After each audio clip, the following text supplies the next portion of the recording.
The photograph is black and white, his wife's face, framed in silver, hanging on a billionaire's wall. "Get your black hands off my property." The words hit Wesley like a slap. Preston Calloway III stands in the doorway.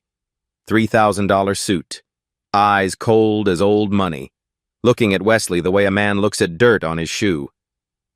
"Sir, I was just cleaning." "You were touching things that don't belong to your kind." Preston steps closer. $14 an hour. That's what we pay you people. To clean, not to touch, not to look, not to think. Wesley lowers his head. "I apologize, sir. My watch costs more than your life, boy." Boy. Wesley is 36 years old, but to Preston Calloway he will always be boy. Yet 3 hours later, that same poor black husband stands in a billionaire's hospice room, holding a photograph of his wife, dated 40 years before she was born. "Why is my wife's photo in your mansion?"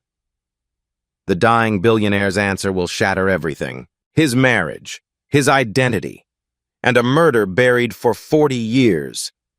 The alarm screams at 5:15 a.m. Wesley Monroe does not hit snooze. He swings his legs off the bed.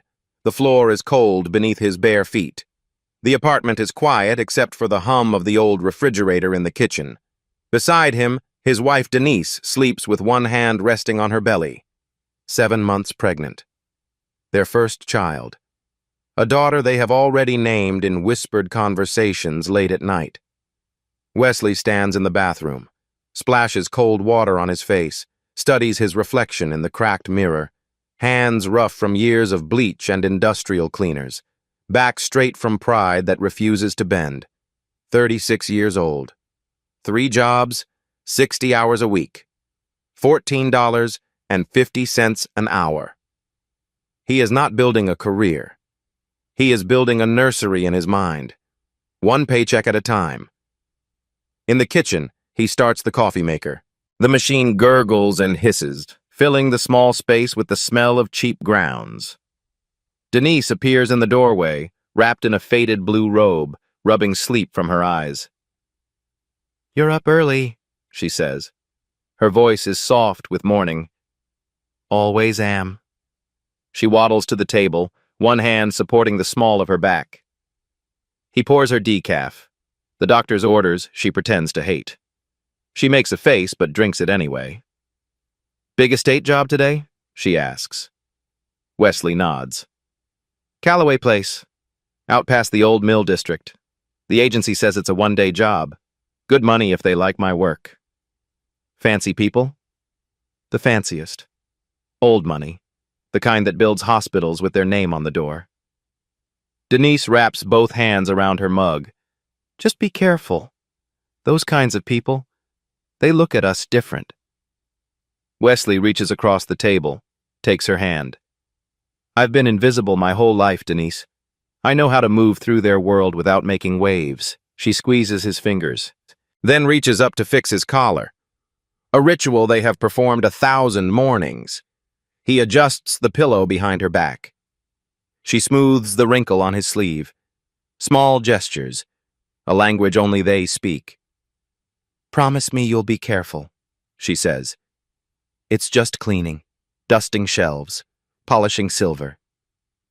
"Promise me anyway." He kisses her forehead, breathes in the scent of her shampoo. "I promise." Their apartment is small, 600 square feet in a brick building in North Charleston. The paint is peeling near the window. The hot water takes 3 minutes to warm. But it is clean. Photos crowd the refrigerator door. Their wedding day, the ultrasound image, a faded picture of Denise's parents. In the corner of the bedroom sits a second-hand crib. Wesley found it at a yard sale, spent 3 weekends sanding and repainting it. White, with small yellow stars stenciled along the rails. Denise cried when she saw it finished. He grabs his keys from the hook by the door. His work bag, cleaning supplies, rags, a change of clothes, his lunch in a brown paper bag, a sandwich Denise made the night before with a note tucked inside that he will not read until noon.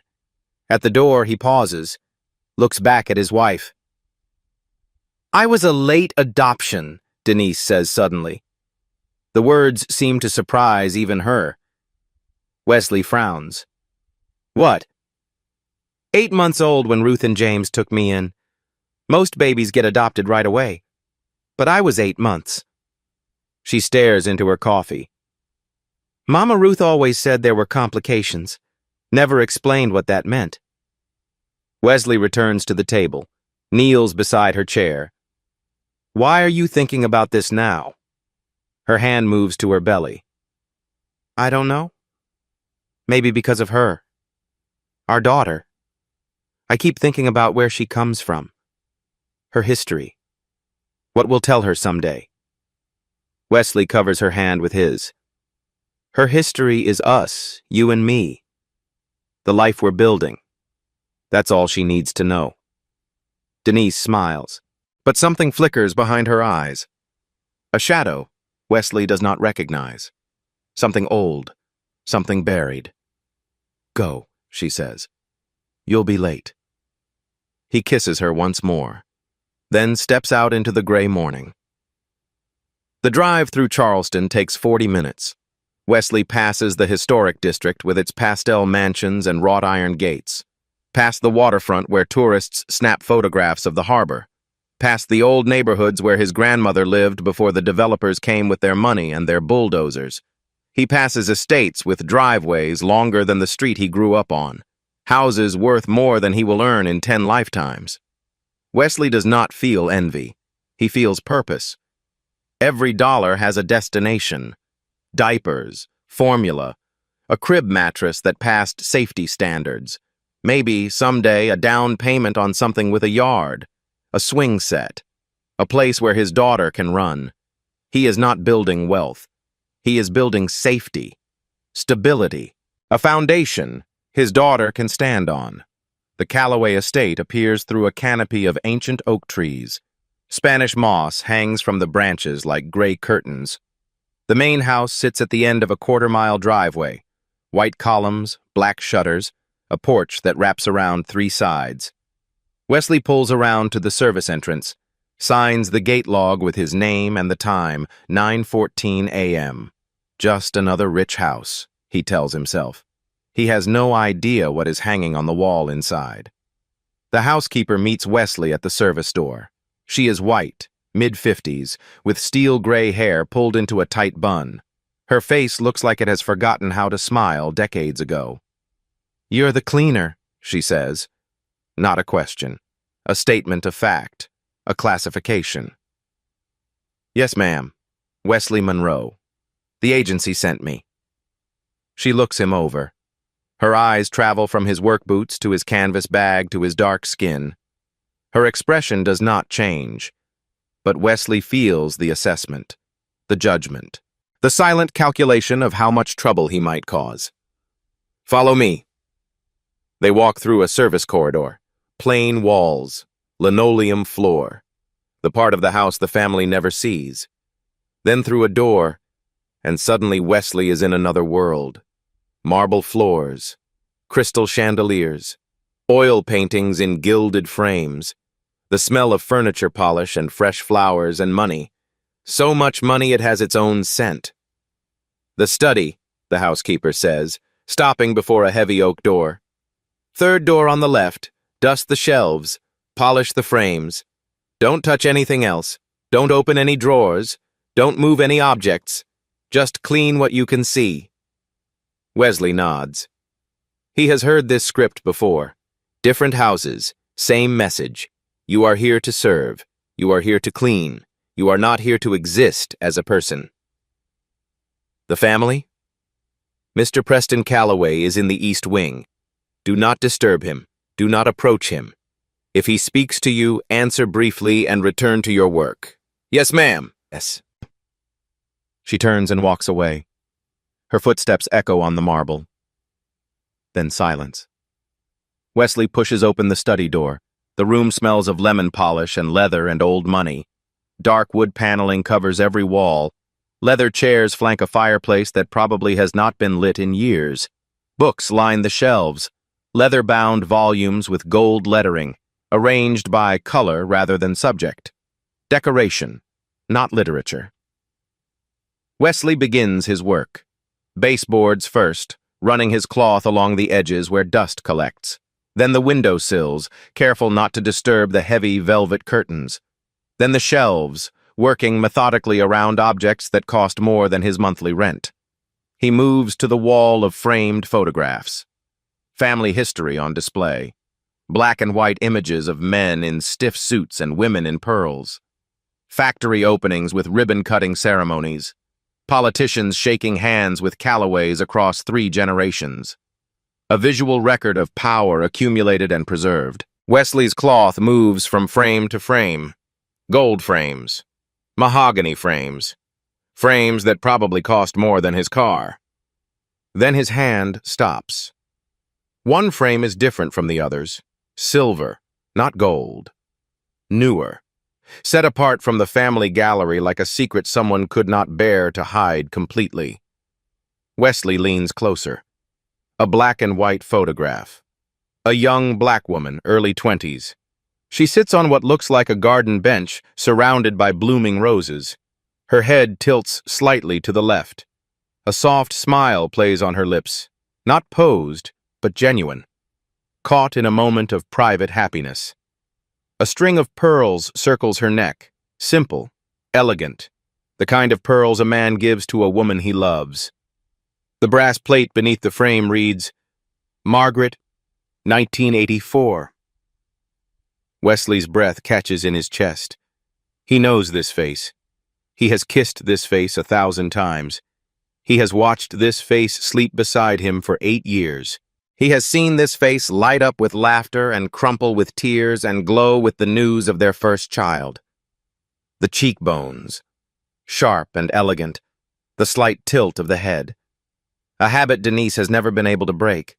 The small birthmark near the left ear, the one Wesley traces with his finger when they lie in bed at night. That's Denise, he whispers to the empty room. That's my wife. But the brass plate says 1984. Denise was born in March of 1984. This photograph is older than his wife. The woman in the frame is 20 years old, maybe 22. And the image quality, the style, the clothing, all of it belongs to another era. The face is identical, but the woman is not his wife. His heart pounds against his ribs. His hands tremble as he reaches for his phone. He photographs the photograph. The flash reflects off the glass. Is there a problem? Wesley spins. The housekeeper stands in the doorway. Her eyes move from Wesley to the photograph to the phone in his hand. Her expression hardens. This picture, Wesley manages. His voice sounds strange in his own ears. The woman. Who is she? The housekeeper's face goes flat, completely closed. A family matter. But she looks exactly like A family matter. The words cut like a blade. Return to your work. She steps back into the hallway. Wesley hears her voice, low and urgent, speaking into a phone. He catches fragments. The cleaner. Asking about the photograph. Yes, the one in the study. No, I don't know how he... 5 minutes pass. Wesley pretends to dust. His mind races. Then footsteps approach. Confident. Measured. Unhurried. The footsteps of a man who has never been questioned in his own house. Preston Calloway III enters the study. He is tall, early 40s, tailored suit that costs more than Wesley earns in a month. Eyes that assess Wesley like a farmer checking livestock. Cold, calculating, utterly without warmth. You're the cleaner, Preston says. Yes, sir. I know what you were doing. Preston steps closer. His cologne fills the space between them. Expensive, aggressive. I know you took a photograph with your phone. I know you were asking questions about that picture. Wesley's jaw tightens. The woman in the photograph, she looks exactly like my wife. That is none of your concern. She's identical. The same face, the same... That photograph is a family matter. Preston's voice drops, controlled, dangerous. The voice of a man accustomed to being obeyed. You are here to clean. Not to ask questions, not to take pictures, not to concern yourself with things that do not involve you. He steps closer. Close enough that Wesley can smell his breath. Close enough that the threat requires no words. Delete it. Sir, the picture on your phone. Delete it. Now. Or you will never work in Charleston again. Not cleaning. Not anything. His eyes are ice. Do you understand me? Wesley's finger hovers over his phone. He opens the photos, selects the image, watches Preston watching him. He presses delete. Preston watches the screen, nods once, straightens his tie. Finish your work. Then leave. Do not return to this property. Do not speak about what you saw. Do not contact anyone in this family. He turns and walks out without looking back. Wesley stands alone in the study. His hands shake, but his jaw is set. In his car, he opens his phone. Recently deleted folder. The photograph is still there. He recovers it. Then he searches. Harrison Calloway Sr., patriarch of the Calloway textile fortune, 78 years old, founder and former CEO, currently receiving hospice care at St. Michael's Hospice, downtown Charleston. Wesley stares at the address, then at the photograph. His wife's face, 40 years before she was born. He starts his engine. St. Michael's Hospice sits on a quiet street downtown. Red brick, white columns. The kind of place where wealthy families send their dying to fade with dignity. Wesley parks in the visitor lot. He is still wearing his work clothes. He has not been home. He cannot wait. He sits in his car, stares at the photograph on his phone. His wife's face. Margaret, 1984. Impossible, but undeniable. The front entrance has a security desk, a visitor sign-in sheet, an approved list. Wesley watches, studies the patterns. Shift change happens at 7 p.m. The side entrance opens for deliveries. At 7:12, a delivery van pulls up. The side door props open. Wesley walks in behind the driver, stride purposeful, like he belongs. No one stops him. The directory lists room 412. Calloway H. The hallway smells of antiseptic and lilies. Wesley's work boots squeak on the polished floor. His heart pounds against his ribs. Room 412. The door is slightly ajar. Wesley pushes it open. The room is private. Expensive flowers crowd every surface. Monitors beep softly. And in the bed, propped against silk pillows, lies Harrison Calloway Sr. He is thin. Oxygen tubes in his nose, skin like paper stretched over bone. But his eyes are open, alert, watching the door. Wesley freezes. He did not expect the old man to be awake. You're not a nurse. Harrison's voice is weak but clear. No, sir, I'm not. Harrison studies him, takes in the work clothes, the nervous hands, the determination in his eyes. You're the one from the estate, the one Preston called me about. Wesley blinks. He called you? My son calls me when he's scared. He doesn't get scared often, which means you found something. Wesley steps closer. His throat is dry. He pulls out his phone, shows the photograph. Mr. Calloway, I was at your mansion today, cleaning your study, and I saw this photograph on your wall. He holds the phone closer. His voice is steady despite everything. Why is my wife's photo in your mansion? Silence fills the room, only the beeping of monitors. Harrison's eyes fix on the screen. The woman's face, the pearls, the date. Something shifts in his expression. Pain, memory, a wound that never healed. Your wife, Harrison says slowly. What is her name? Denise. Denise Monroe. Her maiden name was Ward. Harrison closes his eyes. A sound escapes him. Half laugh, half sob. Ward. Ruth and James Ward. The adoption. Wesley's pulse spikes. You know about the adoption? Harrison opens his eyes, looks directly at Wesley. And in that moment, Wesley sees something he did not expect. Tears. That photograph is Margaret Ward. I took it myself. Summer of 1983. In my garden.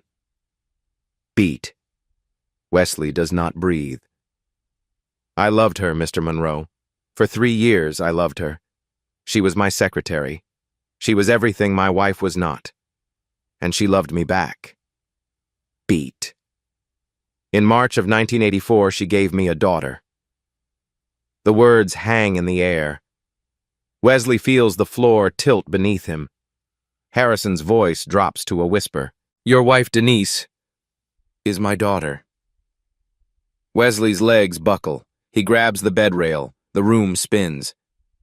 That's not possible, he manages. I wish it weren't. I've wished that every day for 40 years.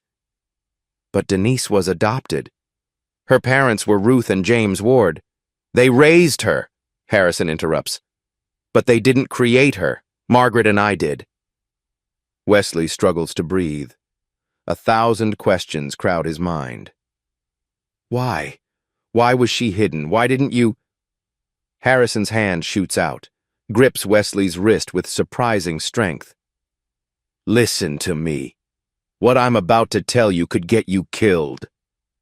Wesley forces himself to focus. When Margaret got pregnant, I was a coward. I let my family's lawyers handle everything. They paid Margaret to disappear, altered the birth certificate, arranged the adoption, made my daughter vanish like she never existed. His grip tightens. In 1996, Margaret started looking for Denise, writing letters to adoption agencies, trying to find our daughter. What happened? Harrison's face darkens. My son Preston found out. And 3 months later, Margaret was sick. 12 months after that, she was dead. Wesley's blood runs cold. Dead? How? Harrison's eyes bore into his. My son killed her, Mr. Monroe. Made it look like a car accident. Made sure there was no autopsy.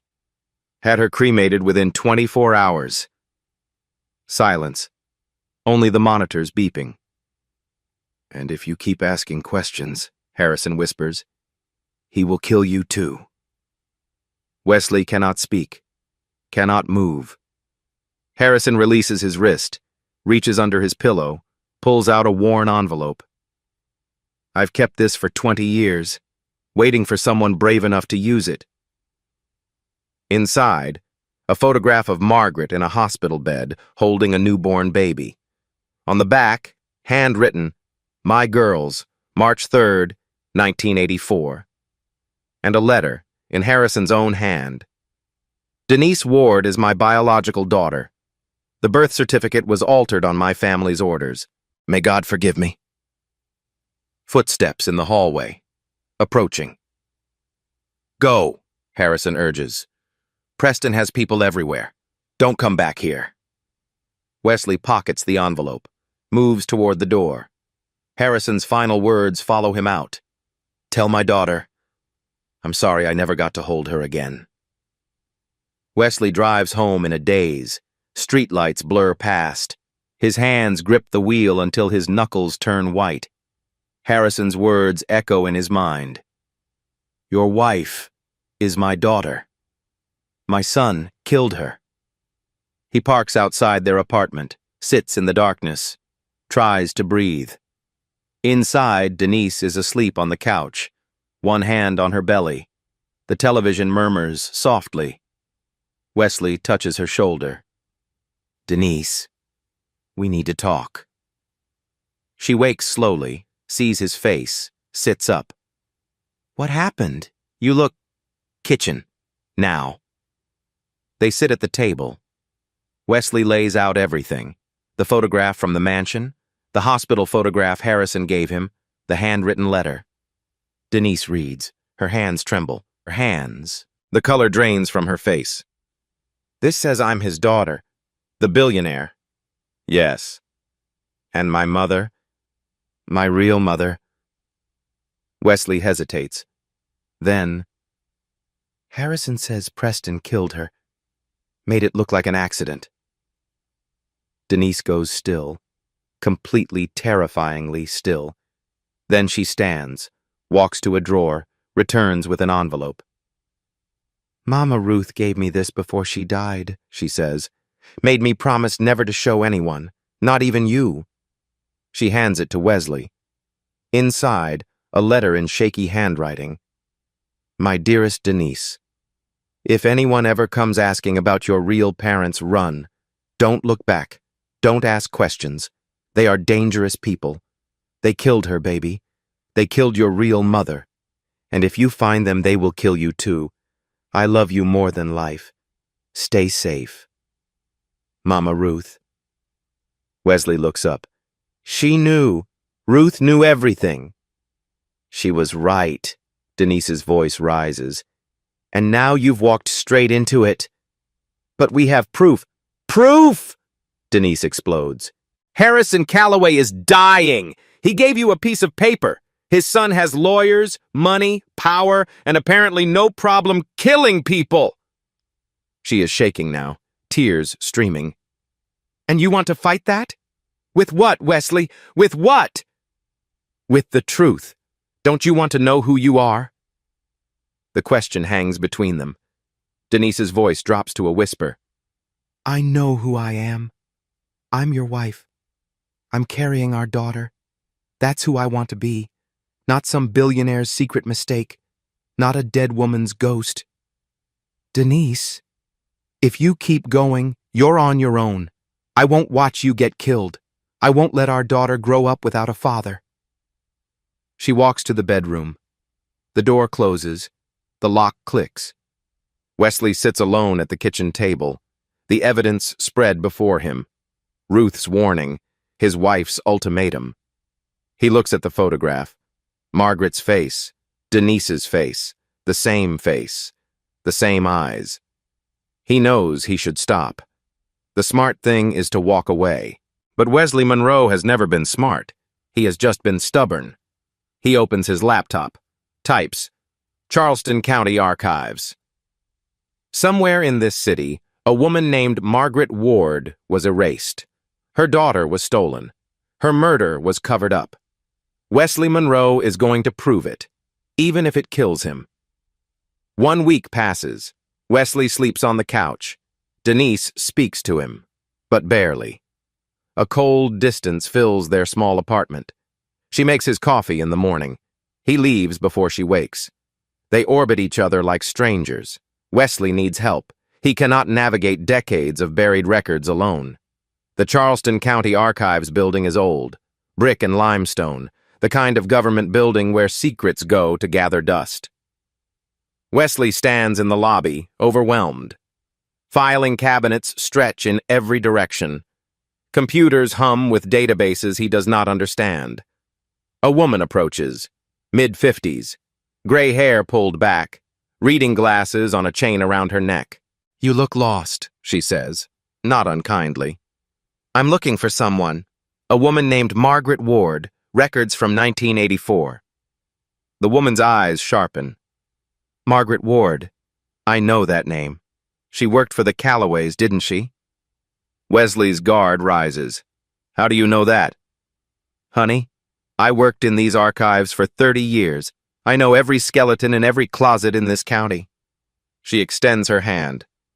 Lorraine Bassett, retired records clerk. Genealogy researcher now. Wesley Monroe. Lorraine studies him. You're not just curious, are you? This is personal. Wesley hesitates, then nods. Come with me, Lorraine says. Some records got sealed back then, but seals crack. They work together. Days turn into a week. Lorraine's home office becomes their headquarters, walls covered with genealogy charts, filing cabinets stuffed with yellowed documents. Wesley shows her Harrison's letter, but not the murder accusation. He keeps that back. Some things you do not share until you are certain. If Harrison Calloway wrote this, Lorraine says, we can prove paternity, but we need a documentation trail. They find it. First, Margaret Ward's employment file. Executive Secretary, Callaway Corporation, 1981 through 1984, hired at 20. Worked directly for Harrison Calloway Sr. Company newsletter photographs show them together at charity events, standing too close, eyes that linger too long. Not just an employee, Lorraine murmurs. A mistress, 3 years. Margaret resigned in March 1984. The same month Denise was born. Her resignation letter is stilted, formal, clearly dictated by lawyers. No forwarding address, no severance, no exit interview. She didn't leave voluntarily, Wesley says. She was removed. Then, the birth certificate. Filed at Charleston County, March 1984. Mother, Margaret Ward. Father, a blank line. But under UV light, something else appears. Harrison Calloway Sr., Lorraine reads, scratched out with black ink, but the original is still visible underneath. The alteration was made 2 weeks after filing. He acknowledged her, Wesley says, then erased himself. Took him 2 weeks to decide. He wants to tell Denise. She still will not engage. He leaves copies on the kitchen table. She reads them, says nothing. Lorraine tracks down another lead. A witness. Evelyn Tate. 71 years old. Retired nurse. Worked labor and delivery at Charleston Memorial Hospital from 1980 to 1995. Wesley visits her modest home in North Charleston. She is wary at first, a stranger asking questions about the past. Then Wesley shows her the hospital photograph, Margaret holding baby Denise. Evelyn's face softens. Margaret, I remember her. Pretty girl, scared, alone. You were there when she delivered? Night shift, March 3rd, 1984. She came in alone. No family, no husband, just scared. But someone visited, Wesley prompts. Evelyn nods slowly. Next morning, a man, expensive suit, nervous, brought pink roses. Harrison Calloway? I didn't know his name then, but I remember what he did. She pauses, her eyes grow distant. He held that baby for almost an hour, just sat there crying. I've seen a lot of fathers. That man loved that child. Then what happened? A lawyer came, young guy, slick suit, talked to Mr. Calloway in the hallway, heated. Next day, Margaret was transferred to another facility. Baby was gone. Evelyn's voice hardens. I asked about the baby. They said adopted out, like she was a piece of furniture. Wesley leans forward. Why didn't you report this? Report to who? Evelyn laughs bitterly. In 1984, a black secretary and a white millionaire? Nobody wanted that story. Nobody would have believed me. Wesley asks about Margaret's death, 1996, the car accident. Evelyn's expression changes, darker now. That accident never sat right with me. Margaret was healthy, then suddenly sick for months, then dead. Body cremated within 24 hours, no viewing, no autopsy. Who handled the arrangements? The son, Preston. He had access everywhere, hospital, funeral home, records office, unusual access for someone who wasn't family. Wesley files this away. It aligns with Harrison's accusation. Evelyn grabs his hand. Her grip is strong. You find her daughter. You tell her someone remembered, someone cared. Wesley meets her eyes. I already found her. She's my wife. Tears spill down Evelyn's weathered face. Then you fight for her, whatever it takes. That girl deserves to know where she comes from. If you have ever had someone try to erase your family's history, you understand what Wesley is fighting for. Stay with him. The truth is coming. Wesley drives home with a box of evidence: employment records, birth certificate, Evelyn's testimony. 40 years of secrets slowly surfacing. He does not know that someone has been watching his every move, reporting every discovery, and her name is Lorraine. Day 16. Wesley's phone buzzes at 6 a.m. First call, the hotel manager. Wesley, I'm sorry. Your position has been eliminated, effective immediately. What? But I've worked there for... It's out of my hands. Good luck. Click. Second call, 8 a.m. The office building supervisor. We're going in a different direction. Third call, 10 a.m. The estate cleaning agency. Your contract has been terminated. 3 jobs, gone in 4 hours. Wesley sits at his kitchen table, stares at the termination emails. Same week, same vague language, same result. This is not coincidence. This is a campaign. He drives past Whitmore Legal Group. Preston Calloway's car sits in the parking lot. Wesley understands. Preston is dismantling his life, piece by piece, until there is nothing left. He calls Lorraine. They're coming after me, fired from all 3 jobs. Oh no. Her voice drips with concern. That's terrible. Be careful, Wesley. These people are powerful. I need to see those other files we talked about. The ones you said might take time. Come by tomorrow. I'll have everything ready. Her voice sounds off, but Wesley is too stressed to notice. The next day, he goes to Lorraine's house. Knocks. No answer. The door is unlocked. Lorraine? It's Wesley. The house is empty, but her computer is open on the desk. Email visible on the screen. Wesley glances at it. Freezes. From Preston Calloway III. To Lorraine Bassett. Subject, Ree Monroe. Progress report, week 3. Continue providing documents as discussed. Keep him focused on the employment records and birth certificate. But the autopsy report stays sealed. He cannot know how Margaret really died. Not yet. Not until we've neutralized the threat. Wire transfer of $15,000 confirmed to your account. Wesley's blood turns to ice.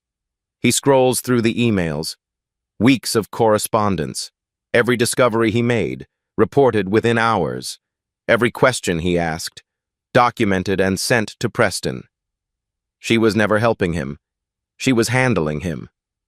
Wesley photographs the emails, leaves before Lorraine returns. In his car, his hands shake. One phrase echoes in his mind. Autopsy report. Margaret's death was not an accident. Harrison was right. Preston killed her and buried the proof. His phone rings. Denise's number. Wesley. Her voice is breaking. Something's wrong. The baby. I'm bleeding. Wesley breaks every speed limit. The ambulance is already there when he arrives.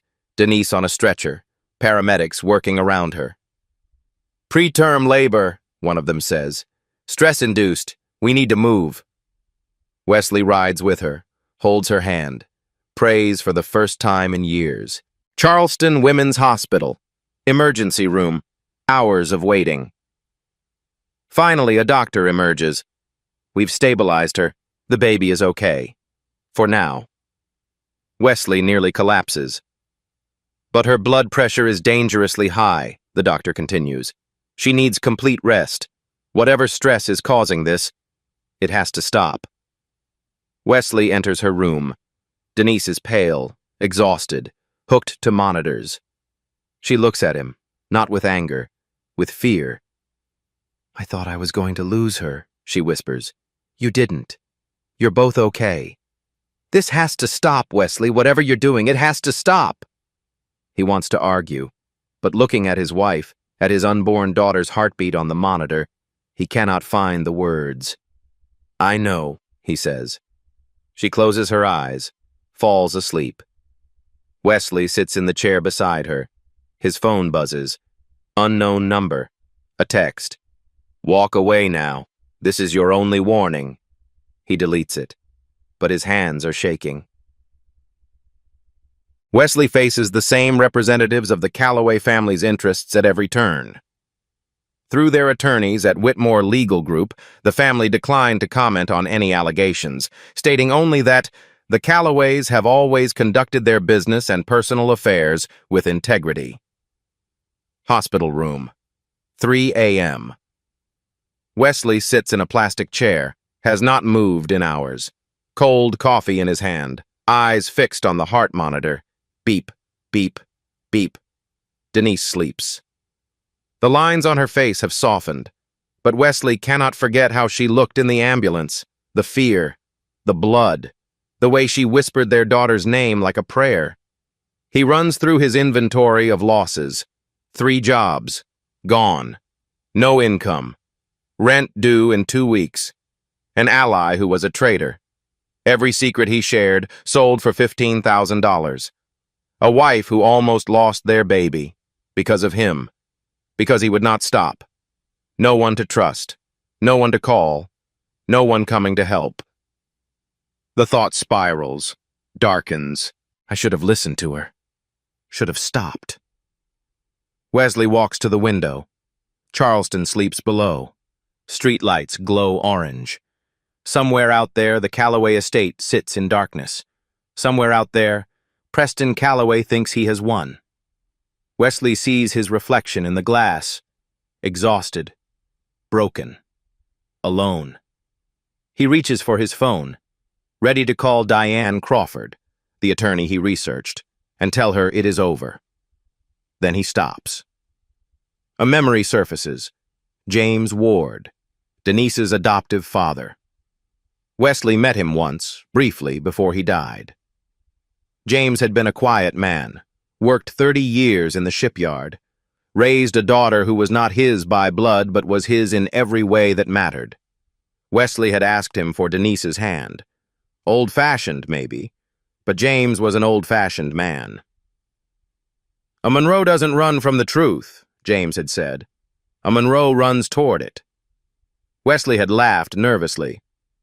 "Sir, I'm not a Monroe by birth." James had smiled. "You married my daughter. That makes you family, and family doesn't quit." The memory fades. Wesley looks at Denise, at the monitors, at the life they are fighting to protect. Then he looks at the photograph in his pocket. Margaret Ward, a woman who tried to find her daughter and died for it. Wesley makes silent promises. To Denise, "I will keep you safe." To Margaret, "I will prove what they did to you." To his unborn daughter, "You will know where you come from." Wesley Monroe does not pray. He makes promises, and he has never broken one. He sits back down, keeps watch. Dawn light creeps through the window, gray, then gold. Denise's eyes flutter open, focus on him. "You're still here," she whispers. "Always." A long pause. She reaches for his hand. First real touch in over a week. "You found out about Lorraine, didn't you? She called here, left a message, said she was sorry." Sorry doesn't cover it. Silence stretches between them. Then Denise speaks. "I was wrong to make you choose. If they killed my mother, if they did what you say, then I need to know. I can't live the rest of my life wondering." Wesley's heart clenches. "What are you saying?" Denise squeezes his hand. "We finish this. Together. But you have to promise me we do it smart. We do it careful. And if it gets too dangerous, we stop. I promise. Then go find the truth." She pulls his hand to her lips, kisses his knuckles. "But come back to me." This is where most people would stop. This is where the smart money walks away. But Wesley Monroe has never played the odds. And what he is about to discover will change everything. Day 22. Wesley's phone rings, Lorraine's number. He almost does not answer. "Please don't hang up." Her voice cracks. "I know what I did. I need to make it right." Wesley's jaw tightens. "You have 30 seconds. Meet me. I'll give you everything. The autopsy report, the proof of what Preston did to Margaret." Silence. Then, "Why should I trust you?" "Because when I found out what he really did, I couldn't sleep. I couldn't look at myself. The money isn't worth this."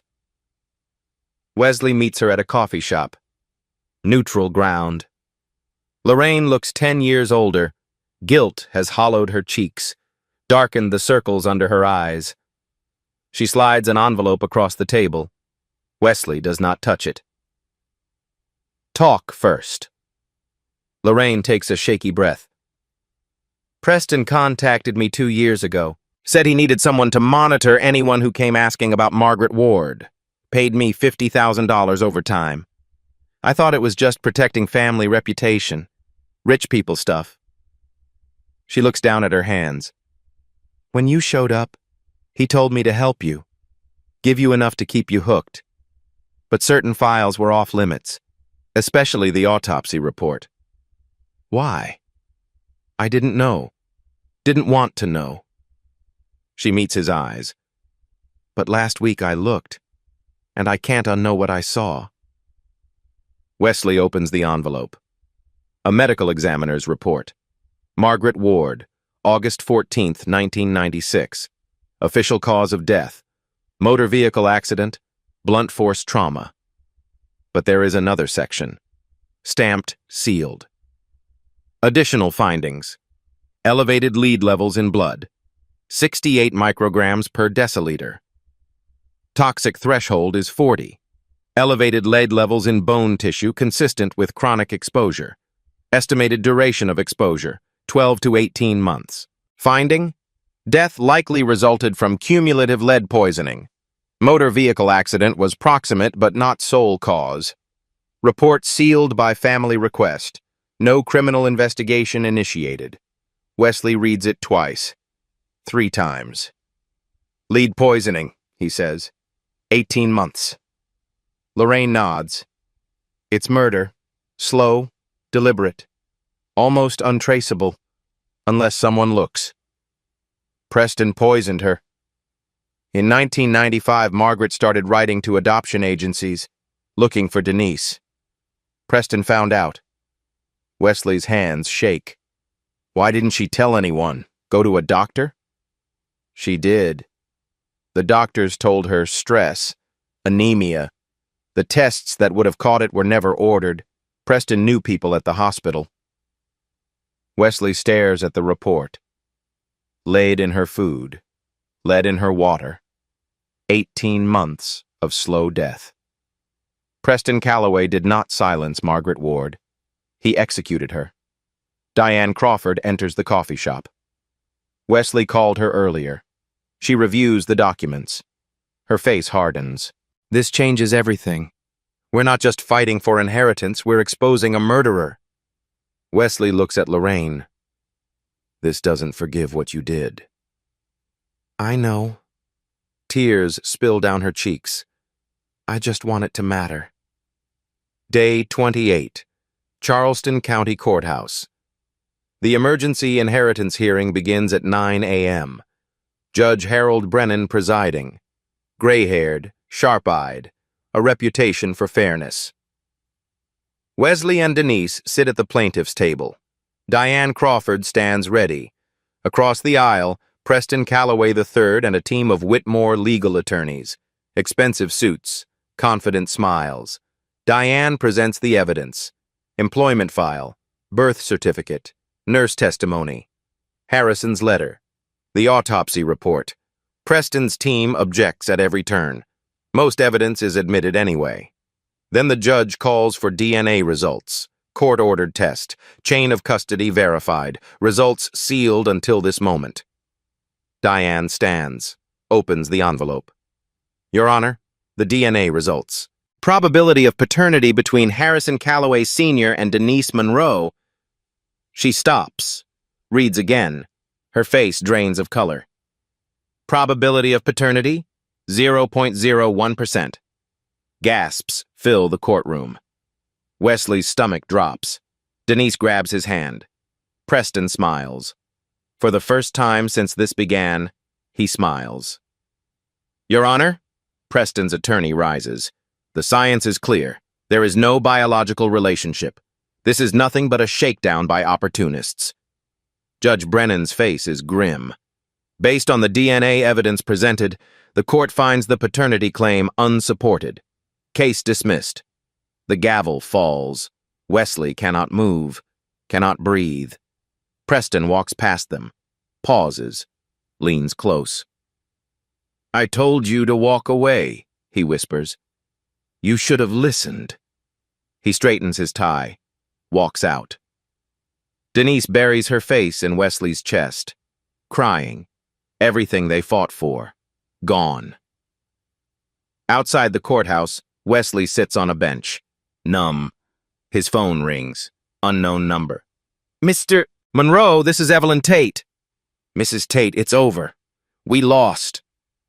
Not yet, you haven't. I saw something, the night before those results came in. Wesley straightens.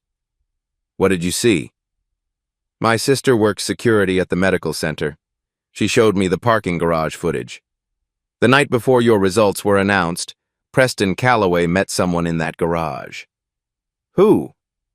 A lab technician, man named Gerald Foster. I'm looking at the video right now. Timestamp 11:38 p.m. Preston hands him an envelope.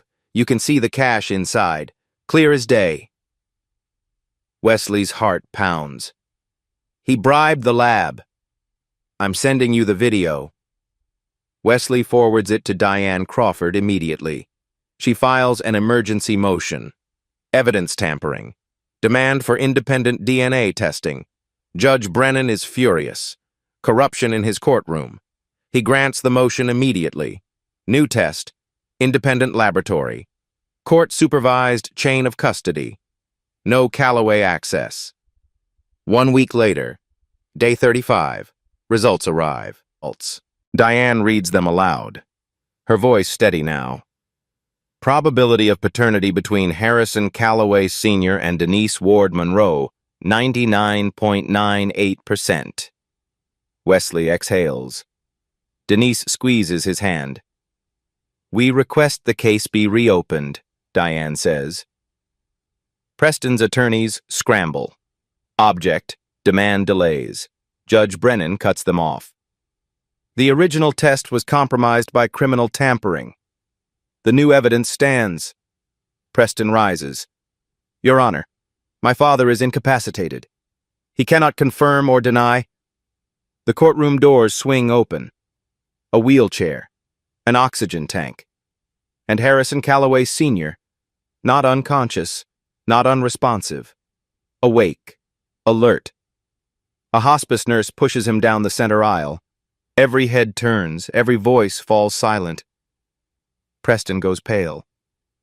Father, you can't be here. You're not well enough. I'm dying, Preston. Harrison's voice is weak but carries through the courtroom. But I'm not dead, and I'm not silent. Not anymore. Judge Brennan leans forward.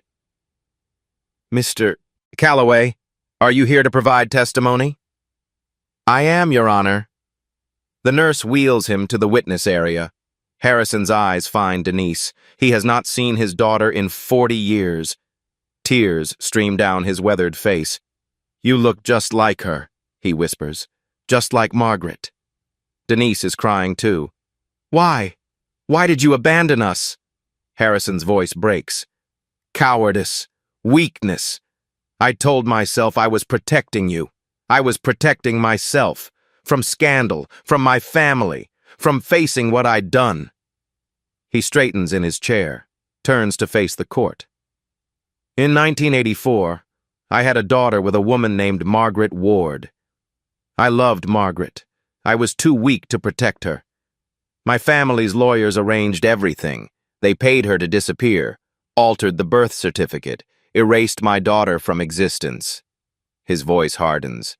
I've carried that shame for 40 years. He looks at Preston, his own son, the monster he created. In 1996, Margaret tried to find our daughter. She wrote letters, made inquiries. My son discovered this. Harrison's hands gripped the armrests of his wheelchair. And my son, Preston Calloway III, murdered Margaret Ward. He poisoned her over 18 months, lead in her food, lead in her water, slow enough to look like illness, then staged a car accident to finish what the poison started. Preston is on his feet. These are lies. Father, you're confused. I am a coward, Preston. I have been my entire life, but I am not a liar, and I will not meet my maker with Margaret's blood on my hands. Harrison produces documents from a folder in his lap. Bank records showing payments to the staff who administered the poison, pharmacy records for lead compounds, instructions in my son's handwriting. I've kept everything. For 20 years, waiting for this moment. Judge Brennan reviews the documents. His face is stone. Preston Calloway III, based on this testimony and supporting evidence, you are remanded into custody pending investigation on charges of first-degree murder. You can't do this! Father! Harrison looks at his son one last time. I created you. I indulged you. I let you become a monster. This is the only way I know to stop you. Bailiffs approach. Handcuffs click around Preston's wrists. He is led away. His eyes never leave his father's face. Harrison turns to Denise, reaches out a trembling hand. 40 years too late. I know. But you are my daughter, and I am so sorry. Denise hesitates, then takes his hand. Judge Brennan speaks.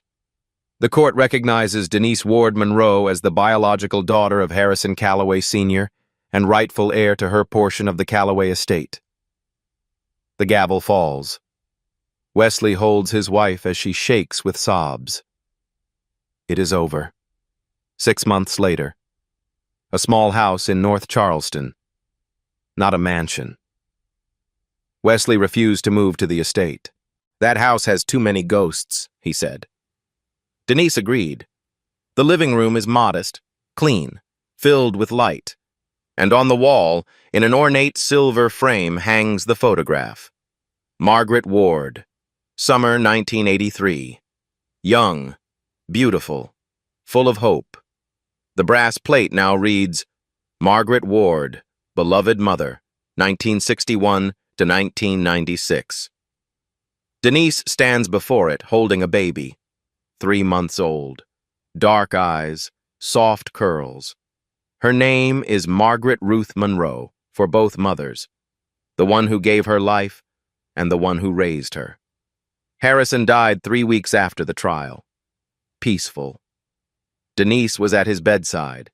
His last words, "You have her smile. Take care of it."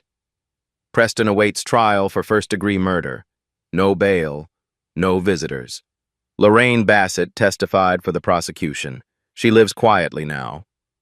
Evelyn Tate received the first Margaret Ward Foundation scholarship for nursing students. Wesley joins Denise at the photograph, puts his arm around her. She'll grow up knowing where she comes from, Denise says, and who fought for her. Baby Margaret opens her eyes, same eyes as the woman in the photograph. 3 generations of women. Finally, together. The photograph is black and white. His wife's face, his daughter's wall. A dead woman's truth. Finally, home. The dead cannot testify, but the dying can. And sometimes, love leaves evidence. If this story reminded you that some truths are worth fighting for, share it. Someone out there needs to hear it. And if you want more stories like this, subscribe. We tell one every week. Wesley Monroe walked into a billionaire's mansion with a mop and a paycheck. He walked out with everything that mattered, and a photograph that finally found its way home.